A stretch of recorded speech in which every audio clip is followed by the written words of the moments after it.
this is Felissa Rose. I'm Angela from Sleepaway Camp, and you're listening to Rock Video Rental.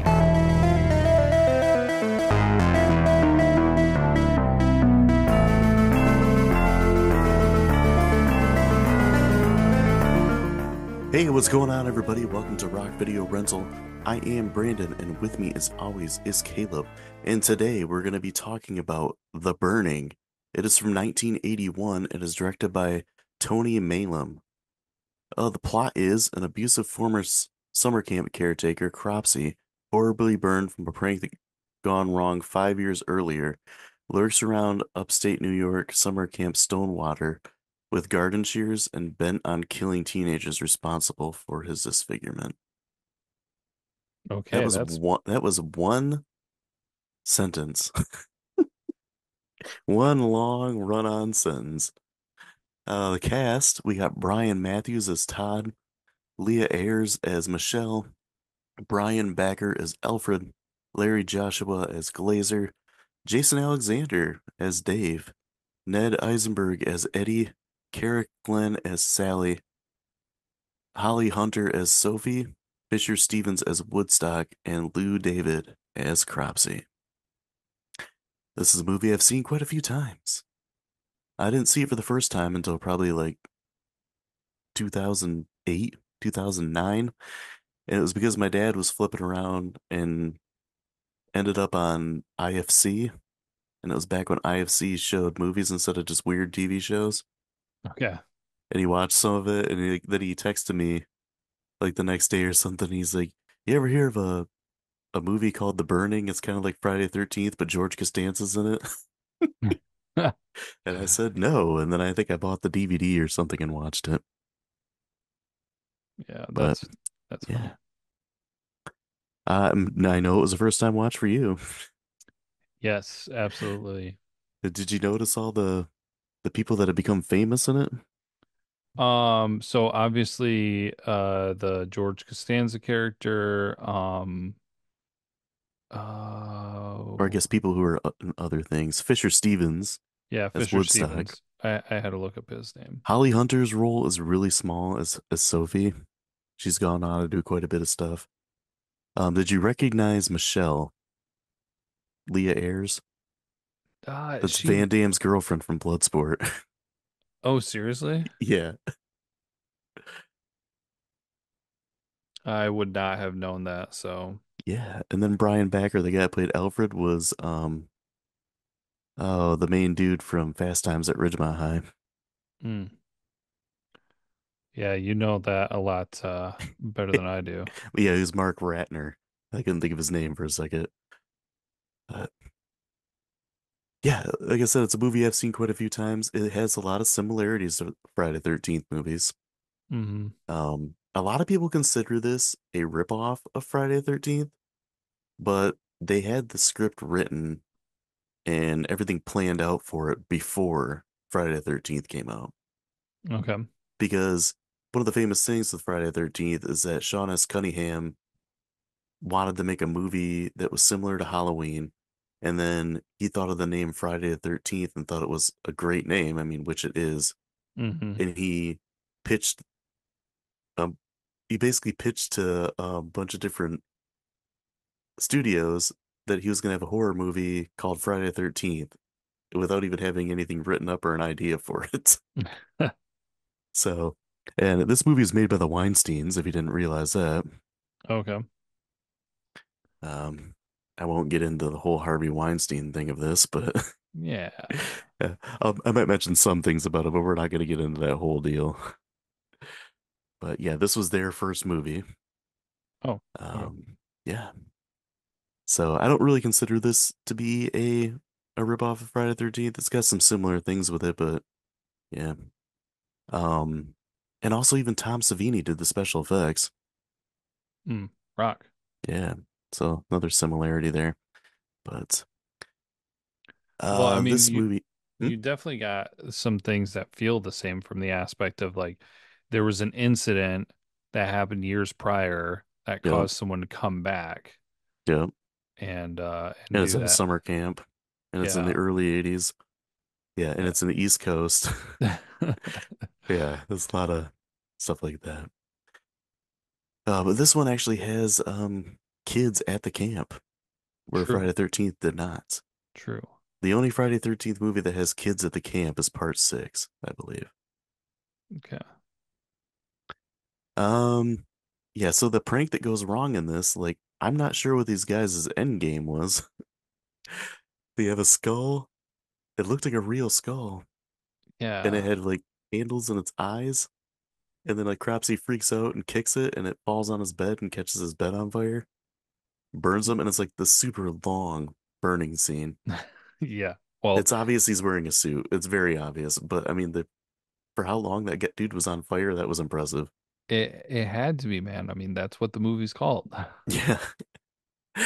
And then the the weirdest scene in the movie is where he's at the doctor's off or the hospital, I mean, and this orderly guy is showing a doctor around, and he's like, "Oh, you got to see this guy."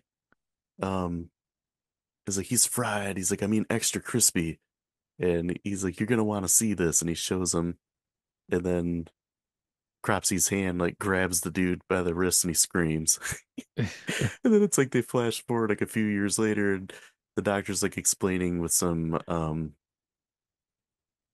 oh gosh, telling him like, "Oh, we tried everything we could. The skin grafts wouldn't take, like, you're healed up. There's really nothing more we can do. I'm sorry." It's like, "But you're free to leave." And it's like I know something about like I know your life's gonna be um tough from here on out, but try not to blame the kids or whatever. Hmm. And Cropsy gets right to it. He goes out into seedy 1980s New York City, which is always I've mentioned this before. Like anytime there's a movie that takes place in like seedy New York or Los Angeles in the 80s, like I'm interested, like instantly interested in it. Okay. I always feel like it's just like a good place and to base, especially a horror movie or an exploitation movie. Hmm. And like he picks up this homely prostitute and he kills her. He stabs her in the stomach with scissors for whatever reason. I'm not quite sure why he even does this. You know the reason why? I can tell you the reason why. Hmm. The reason why is because they had to keep you entertained at the beginning of the movie. Yeah. Because if that had not happened, this would have been an extremely slow movie. Yeah, that's Like, true. yeah. So because I was thinking about that too towards the end. I'm being like, there was no real reason for that. And And the only, it looks pretty realistic. I mean, Tom Savini with the win again. yeah. When he stabs her in the stomach with the scissors, it looks real. Hmm. Um, and then we get a gratuitous scene of softball or Yeah. kickball. It was one of the two. Kickball. Yeah, Kickball, I think it kickball. was. It was reminiscent of this softball scenes from Sleepaway Camp for me. Yeah. Or was it wiffle ball? I don't know. I can't. It was actually a little while since I saw it. So yeah. No, I totally know what you mean though. Yeah, there's like these long, like uncomfortable shots, like of this girl named Sally running around the bases, like with a thin t-shirt and no bra on. Yeah. And then like they zoom in on the one girl's butt. And I'm like, oh yeah, Harvey Weinstein did make this movie.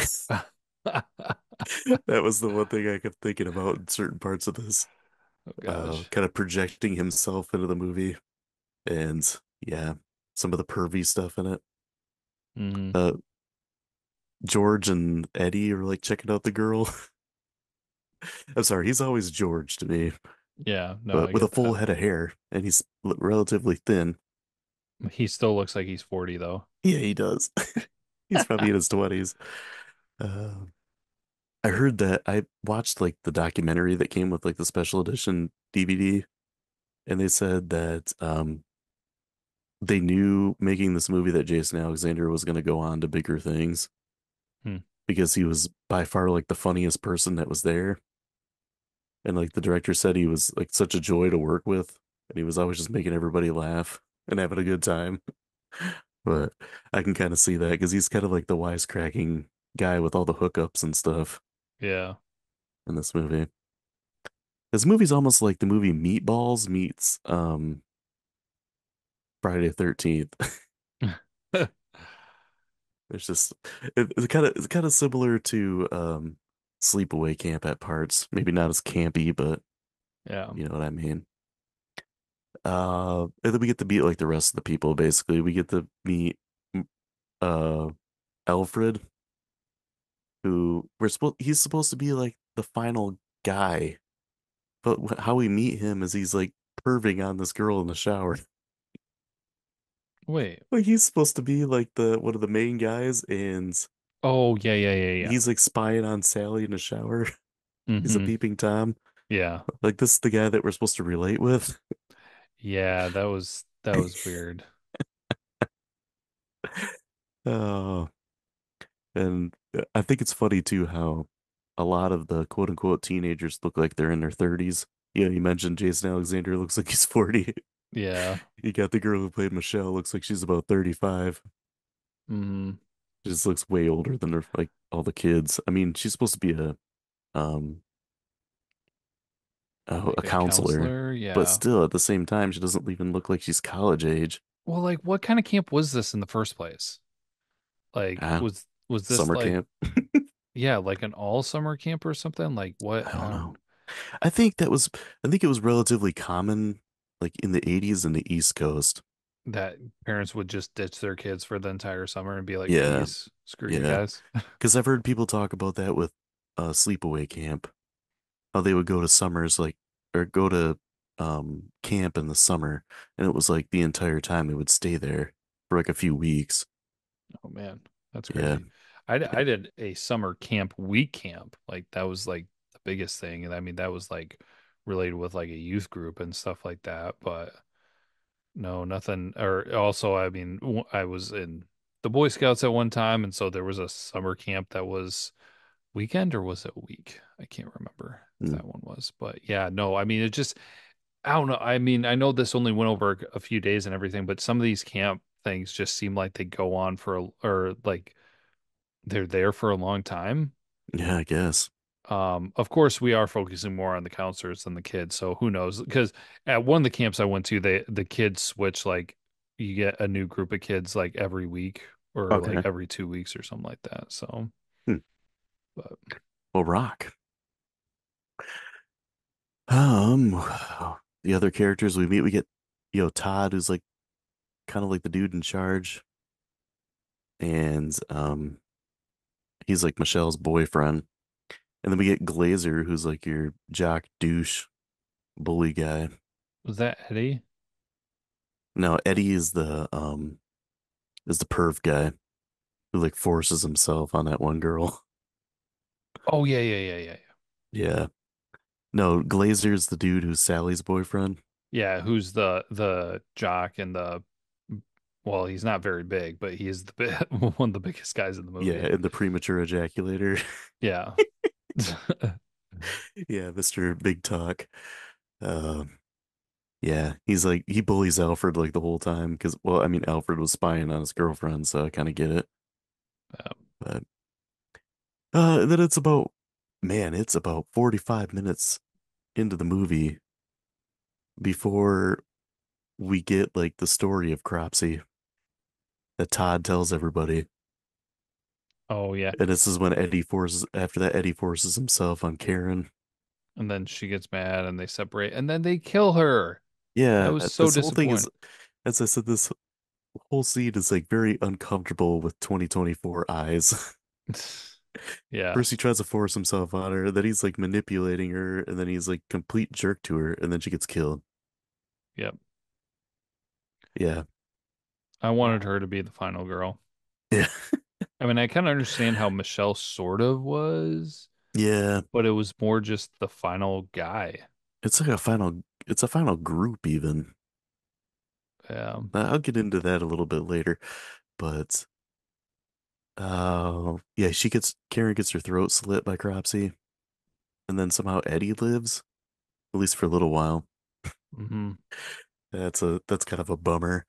But the next morning they wake up and like all the canoes are gone, so they build a raft, and like a group gets on the raft to try to go back to camp and get some help. And when they're on the raft, they see one of the canoes floating out in the middle of the lake, and they go up to it. And this is like probably the most famous part of this movie Okay. and one of the most surprising and crazy 2 minutes in a slasher movie. So they go up to the canoe, and then all of a sudden, when they get right next to it and they reach for it, Cropsy pops up out of the canoe and just like lays waste to everybody on the raft. Yeah. Like Fisher Stevens gets his fingers cut off. Eddie gets stabbed in the throat. One girl gets slashed across the face. Another dude gets slashed in the chest. Yeah. One girl, somebody gets stabbed in the back too, I believe. But yeah, Raft Massacre. That was one of the big things, like when I first started looking into this movie, that people mentioned a lot. Oh yeah. I like how when they sent them all on the raft that both counselors stayed behind. Like, did they really need to have both stay behind? Like, shouldn't somebody go with these kids on this raft? Wasn't there, wait, there was one older, yeah, there was one older guy with them who was a counselor, I think. No, it was Eddie, white shirt dude, who Well, only has Eddie, like maybe one line. Yeah, yeah, but Eddie, Eddie's not a counselor though. he wasn't a camper, Yeah, he was. He really. just looks like he's 40. I don't know. I thought they were like counselor helpers and things There's like that. then there's green football shirt girl and Woodstock, Hmm. and then both Todd and Michelle stay behind. And then back at the camp where they're going, that's when Glazer and Sally go and do it, and it lasts like 5 seconds. Yeah. Yeah, it makes me laugh every time because she's like, "That's all." Then he goes back. He's like, "Oh, He's like, "How about I go and I get some wood, and it's like I make a big fire and will warm me up." And I'm like, "Yeah, it's really what she wants there, buddy." Yeah. Um, and Sally gets killed while he's gone, and then Glazer comes back, and she's like in the sleeping bag, and he goes to like check on her. Cropsy pops up out of the sleeping bag, which I'm not sure how he didn't see him. Yeah, I had that down too. That it's kind of unlikely. Yeah, and Glazer gets stabbed in the throat, and it comes out of the back of his neck, Hmm. and he lifts him off the ground, and somehow he puts up a fight. I'm not sure how that happens either. Yeah, not sure. But Alfred sees the whole thing, and he runs back to the group to like explain what's going on. And I don't believe him because he's always telling stories and stuff. Hmm. He's weird. Yeah. Uh, Yeah, yeah, and the then raft ends up floating back too with all the bodies on it. well, the thing that I'll say about the raft thing, part I didn't really jump in when you were talking about before, but obviously it's a very suspenseful part. I wasn't sure if he was going to be in it or if what is it, Karen? Yeah. Karen's body was going to be in it. Um, so I wasn't sure entirely what was going to happen, but yeah, it took forever for them to find Karen. Yeah, and it took forever for everybody else to realize there was a killer because that raft comes back with all the bodies on it, and then Michelle swims over because she thinks they're like joking around, and like a bloody arm flops onto her and she screams, Hmm. and that's when Todd finally takes um Alfred serious, and they go and like look. They end up in like some weird old mine. Yeah. Yeah, it took. Oh, I also put down it took them 71 minutes into a 90-minute movie to know that everyone is in trouble. But they, Yeah. yeah, It was a little slow, kind of. yeah, in parts. I appreciate that they at least like built some characters though in that time. Yeah. Um, yeah, the whole mine thing is kind of strange at times because like there's this mine cart that rolls down when Todd And walks past it, and and that then later goes. it's like back up where it was, or it's a different mine Yep, I shaft, had it there too. No, like a mine I'm cart. I fairly don't certain know. it was the same thing. I think they messed up the film editing. I think so too. And like Cropsy's got a flamethrower. Yeah, I love that part. It's just like Yeah. out of, so he apparently bought that when he got out of the hospital. He's like, "Oh, I'm gonna buy a flamethrower." Right? Or he found like some old decrepit one in this mine and somehow it still works. Yeah. He's like, "Oh man, this will be great. I'm gonna use this." Convenient. Yeah. Um I do like how they kind of slow build the show, like Cropsy's face in full, because you get a Mhm. glimpse of him really quick out the window, and only Alfred sees it. Yeah. But they kind of like slow suspense build up to show Cropsy's face, and he looks like an actual burn victim, not like Freddy Krueger. Right. Uh, No, I think it would have been a little bit better if you didn't really get that good of a glimpse of him in the window. yeah, I think it it was would have really kind it was quick, but it was quick enough you could see. yeah, you could clearly see it. And so it kind of, I think it would have added a little bit more value, wow, or scare value, wow factor, or Yeah, stuff to that end portion there. yep. And Cropsy wrestles with Todd, and then he's got like Todd down, and Alfred stabs him in the back with the shears, and they go like through the front of him. And then Todd pops up and grabs an axe and buries it into his face. And Yeah. like, I've always loved that special effect. It's like he's like slamming it into a watermelon or something like that. You can just hear like the crunch and like there's a blood splurt that comes out when he hits it. Hmm. And it's just really effective. And he apparently wasn't dead enough because then his flamethrower catches him on fire and he burns. Ah, that's why they call it that. The burning part too. Oh my gosh. uh, and then it cracks me up too because then at the end of this movie, they show this guy telling the Cropsy story around a campfire. And I'm like, who are these people? None of them are the characters. Who are they? That's not Well, Todd. well,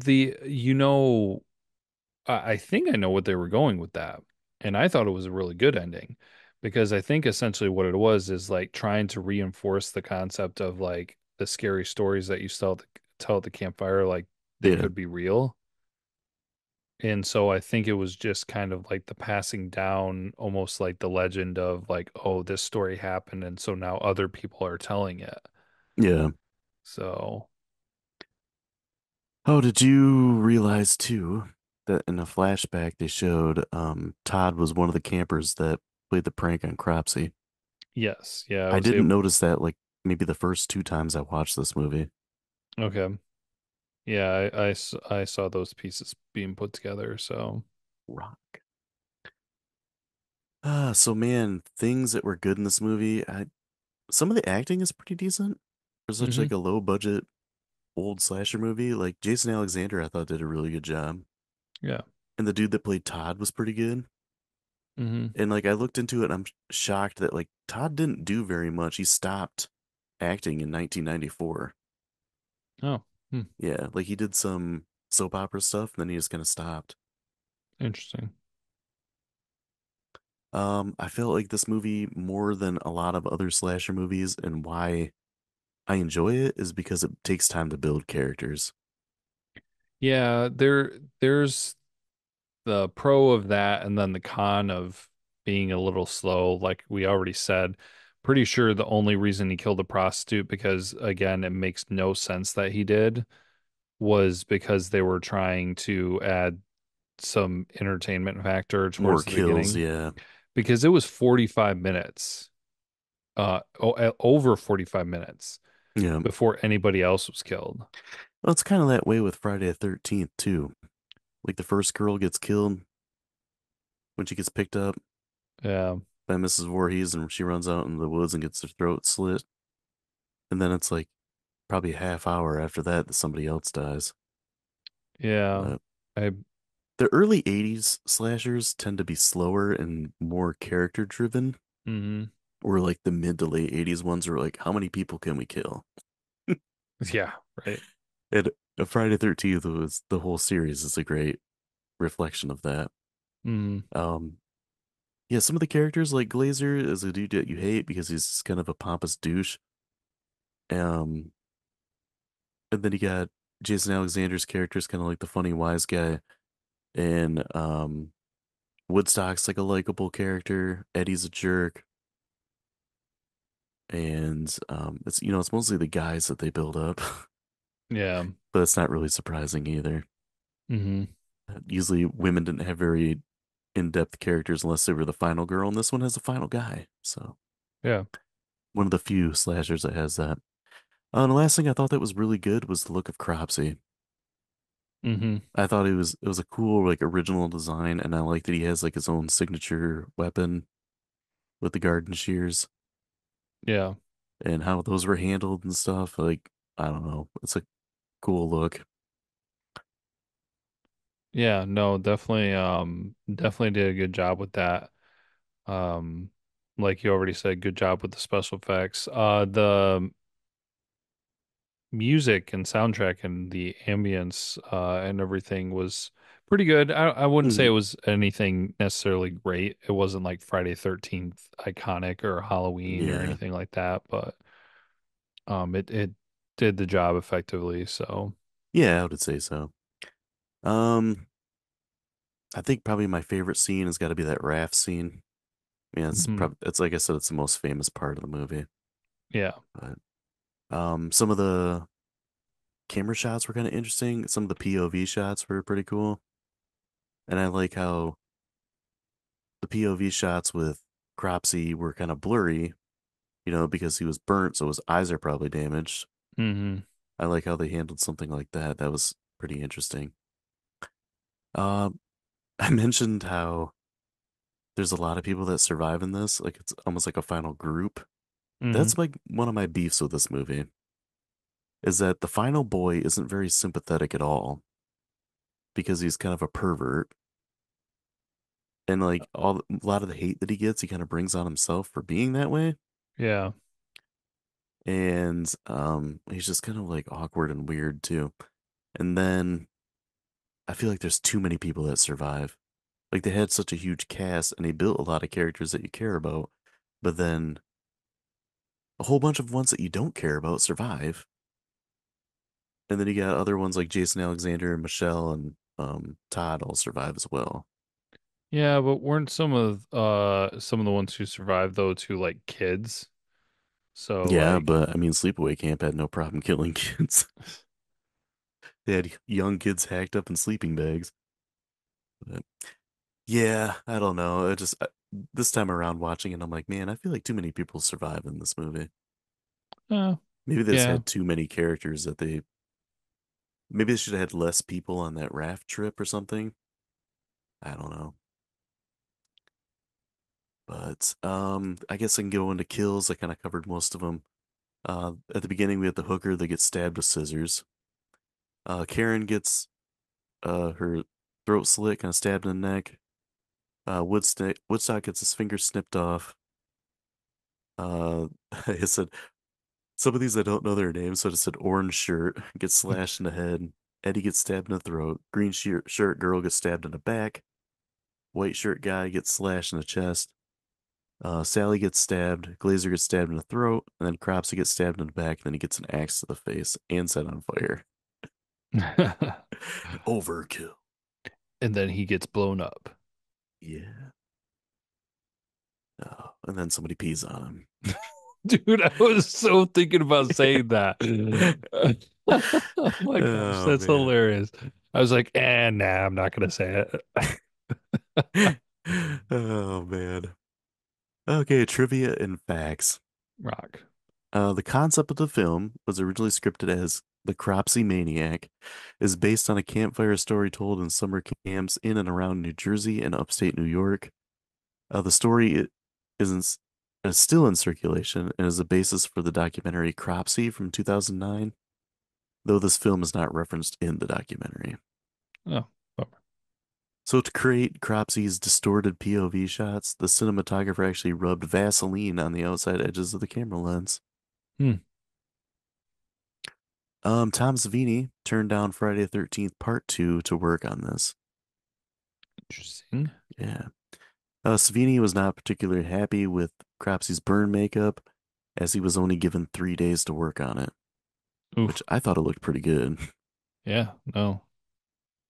The film's composer, Rick Wakeman, was originally offered a percentage of the film profits, but he decided to opt out for a fee instead, as he felt the film had no chance of being successful. The film ended up being the biggest grossing horror movie in Japan. Oh, geez. Yeah. The wardrobe for the film was mostly actual wardrobe of the cast. There was rarely a costume person on the set. Well, hopefully they had somebody at least keep up with consistency. Right. The film's climax was shot at the ruins of an abandoned copper mine that the production team just found on accident. Oh my gosh. Yeah. Okay. In an interview with Total Film magazine, Holly Hunter had the following to say about her screen debut. She said, "Well, look, I got paid more than I ever could have imagined on The Burning. I was making over $1,000 a week, which was incredible. I could make my rent. I didn't have to go wait tables for a while. I got all these new friends, and I was kind of a glorified extra. I got my Screen Actors Guild card, so it was fantastic." Rock. Yeah. Most of the night scenes in the woods were shot day for night. The only exception are the campfire scenes, which are actually shot at night. Hmm. According to the director, Tony Malum, the reason the film's finale took place in a cave, or didn't take place in a cave, is that it was originally supposed to, was due to the fact that the cave where it was going to be shot was full of bats. Tom Savini said another cave that was scouted for the film collapsed just after they like surveyed it. Oh So gosh. they ended up finding that copper mine and used that. This film, which has a similar storyline to Friday the 13th, um, according to special makeup artist Tom Savini on the DVD documentary Blood and Fire Memories of Tom Savini, said it was actually written before Friday the 13th, which I mentioned earlier. Mm-hmm. This is the feature film debut of Jason Alexander, Holly Hunter, and Fisher Stevens. Oh, rock. Yeah. This movie had a $1.5 million budget. I don't have a worldwide gross, but in the United States and Canada, it made $707,000. So since it was so big in Japan, I'm assuming it probably made a profit. Yeah. You know, I almost have to because this is the first movie that Miramax Films made. Grades. IMDb, Rotten Tomatoes, what do you think they are? Um,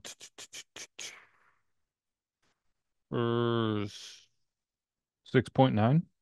6.3, Oh, dang. Okay. Critic 70%. 77, Okay. Audience 83. 60.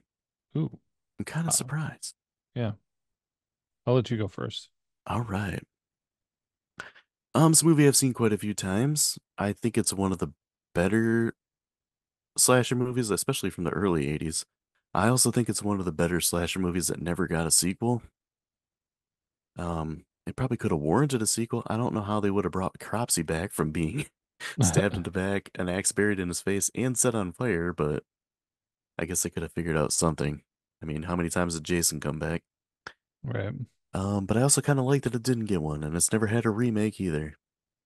It's got kind of a cult following to it, and like it really had a big resurgence soon after my dad told me about it on IFC. Mhm. And that's when they came out with like the DVD that I had. It was like a special edition, and now they've had like Scream Factory special edition Blu-rays and all that kind of stuff for it. Which the artwork that they made for like with Scream Factory DVDs, there's always like the original poster as the front of the Blu-ray case. But Okay. then like on the flip side of it, like you can take the sleeve out and flip it around and there's like brand new artwork that someone did. And the artwork for this one is awesome. It's like black, white, and red, and it has like this stream of blood and like the canoes and the raft are on it. And Cropsy's like standing over it with garden shears open. Oh, Hmm. that's really cool looking. But I you know, if you would have asked me maybe like 5 years ago, I might have given it a five. But now that I've seen like so many other slashers and stuff, I ended up giving a 4.5 out of five because it does have some really slow moments in it. And like Friday the 13th as well has a lot of really slow moments in it too. So it doesn't necessarily mean that it's bad.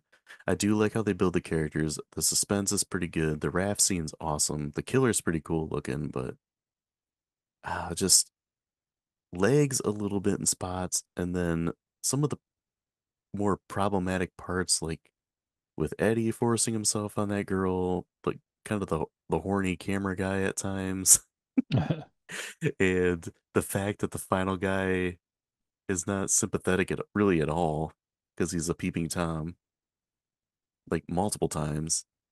It gets a half point knock for me, but it's still one I really enjoy. Rock. Well, I'm kind of right near there with you. I am actually at a 4 out of 5 though. Just because I don't know if I have it quite as high of being a close to a 5. It really does kind of bother me, the whole prostitute kill. Yeah, Um, I know it's kind of like maybe getting a little nitty gritty with the details, but honestly, it's like there's no purpose. Um, there's really no purpose for it. Like he was out, he was mad about the kids, he wanted to do that. I don't it maybe I'm being a little bit too harsh on it, but it's just like it it really shouldn't have been there, and then it would have been an extremely slow movie. yeah. Like I don't really know and understand what else they could have really done. But yeah, that kind of was a big detriment to me. And then all the things that you kind of mentioned, it is still really good. But I'm finding myself landing at a 4 instead of 4.5. Rock. Yeah, it is kind of weird the whole prostitute kill thing because like Cropsy, he still has you know a working mind. He's not like some unstoppable killing robot like Jason Voorhees is, Hmm. where it's like if you get in his way, he's gonna kill you. Cropsy's more going back for revenge for what these kids like disfigured him horribly. So yeah, the connection there doesn't really make much sense, other Yeah. than we better get a kill in here because this could be another 40 minutes till we have one. Right, exactly. uh, but yeah. Next time though, we're gonna be covering kind of an all-time classic. And have you and I ever done? Oh yeah, we did. We did. We even did a giallo before. Yeah. Let's see, we've done an Italian horror before with Blood and Black Lace. We're gonna be doing more Italian horror. This one's kind of debatable whether it's a giallo or not. I was always kind of under the assumption that it was, but after reading more about it and seeing it and everything, I don't think it really is. But it is a really, really good movie, and it's almost like a moving painting. Every single frame is like almost like a work of art and something to really look at. So it's a Okay. very visually appealing movie. It's got a great soundtrack. We're going to be talking about Suspiria next time. Uh, If you guys have not seen that, check it out. Definitely should. And we're talking about the original one, not the remake, which I've heard the remake is good, but I haven't seen it. But if you guys are liking the show, please subscribe and share. Follow us on social media. We're on pretty much everything. Check us out on YouTube and on TikTok. We got a fair amount of stuff on there. And come by next time. We're going to be talking about Suspiria. And until then, as always, be kind and rewind.